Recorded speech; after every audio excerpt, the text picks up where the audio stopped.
L'alliance ne cherche pas les gens élevés. L'alliance cherche les gens petits. L'alliance ne cherche pas les gens qui sont guéris. L'alliance peut trouver des gens qui sont malades. Dieu n'a pas, quand Dieu a dit à Abraham, je te rendrai puissant, je te multiplierai. Dieu n'a pas regardé que Sarah était stérile. Ton problème n'impressionne pas Dieu. Je dis ta situation n'impressionne pas Dieu. Je répète pour une personne qui est en ce lieu que ton problème n'impressionne pas Dieu. Dieu veut faire une alliance avec toi pour te prendre petit et pour te faire devenir grand. Dieu aime quand les gens qui ne sont pas considérés, les gens qui risquent de rejeter, les gens qui n'ont pas d'espérance et faire des choses extraordinaires.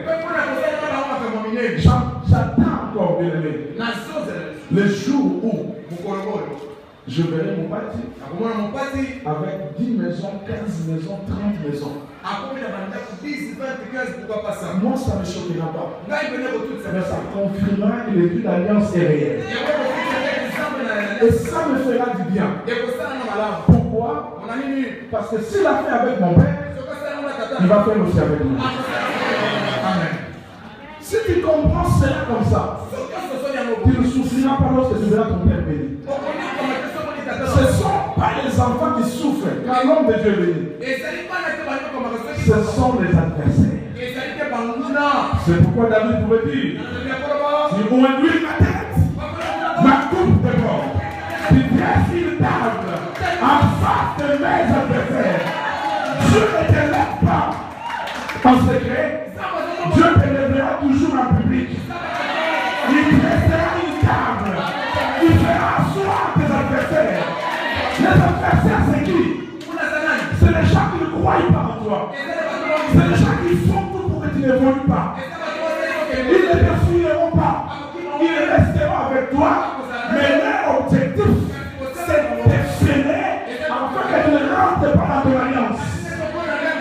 Les adversaires de David, c'était qui? C'était ses propres frères. C'est pourquoi la Bible dit, David a dit, tu dresses une table. Qui était sur la table, autour de la table?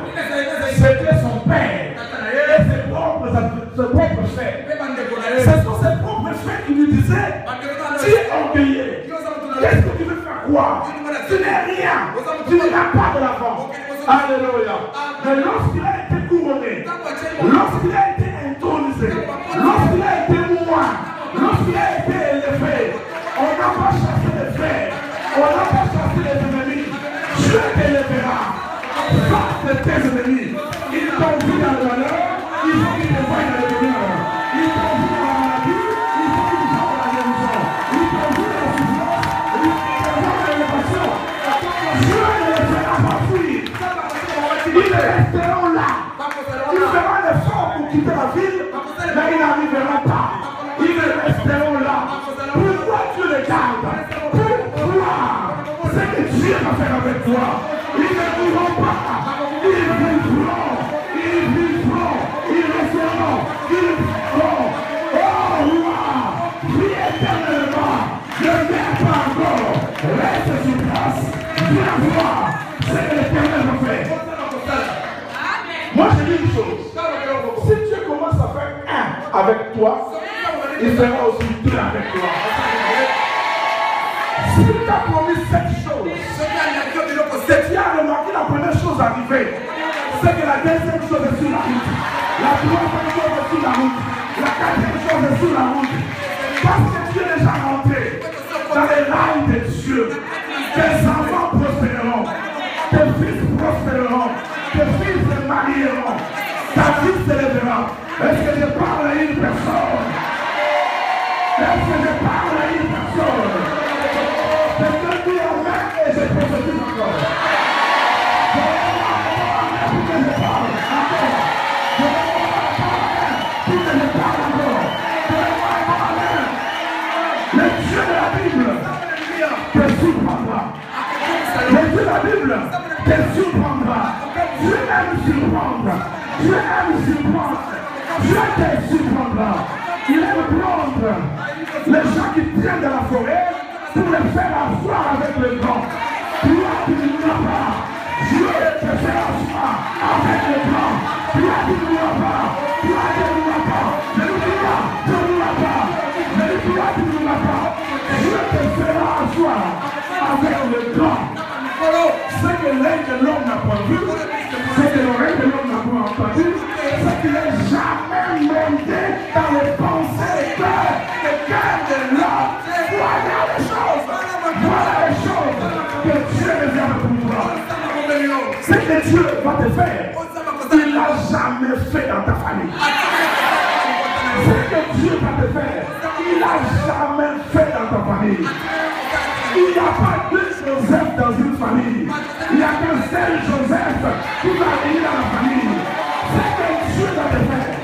Les mêmes personnes qui se moquent de toi vont être étonnées. Mais c'est que Dieu, le Dieu d'alliance, est en train de faire dans ta vie. Lorsque Dieu marche avec toi, Dieu est grand, tu deviens grand. Dieu est puissant, tu deviens puissant. L'alliance t'amène au niveau de ton allié. Tu t'es marié à un milliardaire, tu deviens milliardaire. Tu t'es marié à un prospère, tu deviens prospère. Aujourd'hui, nous avons traité alliance avec l'Éternel des armées. Le Dieu qui domine dans le ciel et sur la terre. Il a dit le ciel est à moi, je donne la terre à mes enfants. Vous dominer, vous régnerez. Alléluia. Je te promets de t'élever. Tu ne dépends plus de ta famille. Alléluia. Si les échoues, tu ne joueras pas. Si tu es malade, tu ne tomberas pas malade. La maladie qui a tué ton père ne te tuera pas. Parce que tu es une fille d'alliance. Parce que tu es un fils d'alliance. Parce que tu es une fille d'alliance. Alléluia. On dit encore Amen. Qu'est-ce qui s'est passé, bien-aimé? Là, on a dit, je vais faire alliance avec vous. Quand tu sens quelqu'un dans l'alliance, ne le laisse pas.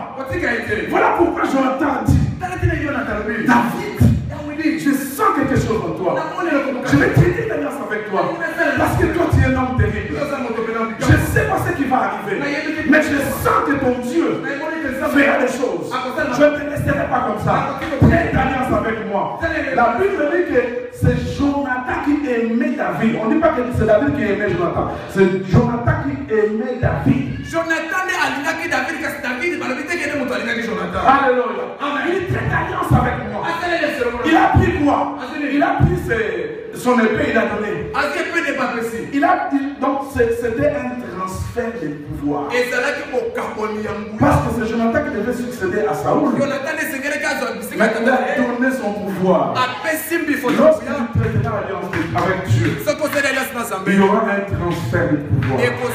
Le même jour où David était loin, c'est le même jour où Saoul était envoûté. Deux personnes ne peuvent pas régner dans la même famille. Lorsque tu fais alliance avec Dieu, Dieu enlève l'onction qui était dans la personne qui régnait et il met ça sur toi. Alléluia. Et lorsque son onction quitte et vient se poser sur toi, cette personne est envoûtée. Faites attention aux pasteurs qui ont perdu l'onction. Ils sont devenus des satanistes. Ils commencent à vous laver avec le sel. Faites attention lorsque l'onction est partie. Les gens reviennent de Satan. Méchants. Prophètes de malheur. Alléluia. Amen. Oh, dis encore Amen. Il faut que j'arrive. Il me reste que 10 minutes. Alléluia. Amen. Qu'est-ce qui s'est passé? Rahab a traité alliance. Il a traité alliance. Les enfants, les deux sessions nous disent ce que tu vas faire. Voici la parole que nous libérons sur vous. Alléluia. Lorsque, comme vous nous avez gardé,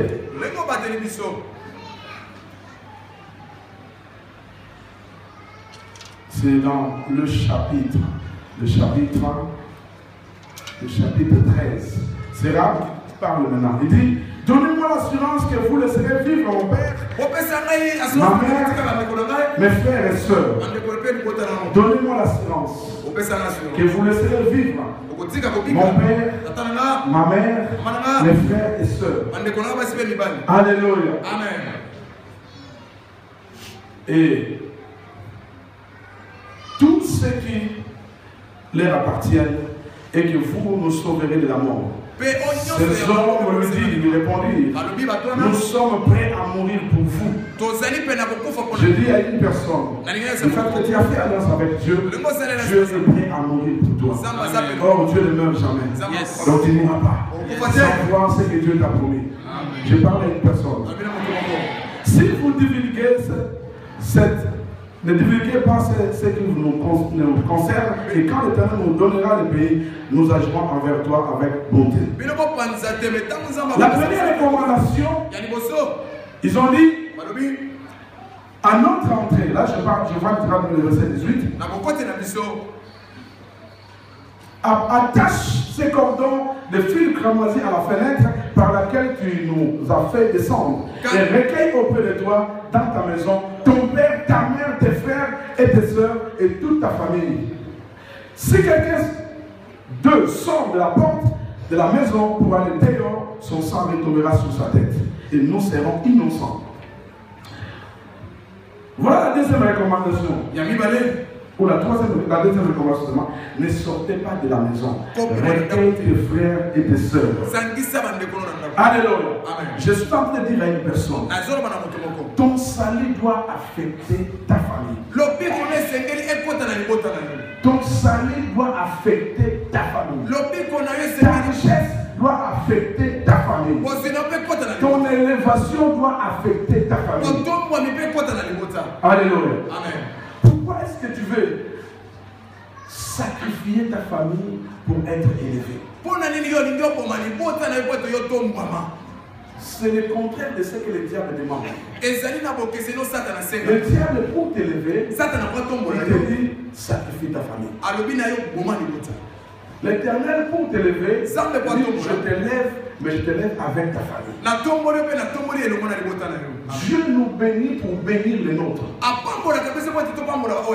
Notre Dieu te bénira, ton Dieu te bénira pour que tu bénisses aussi ta famille. Dieu ne veut pas que tu sois béni seul. Si tu vois une personne qui est bénie, sa famille est pauvre, il faut se poser la question si vraiment cette personne vient de Dieu. Alléluia. Si Dieu te bénit, Dieu fait que ta maison touche aussi ta famille. Je vois mal un riche dominé comme les pauvres. C'est ce que je vis ici à Kinshasa.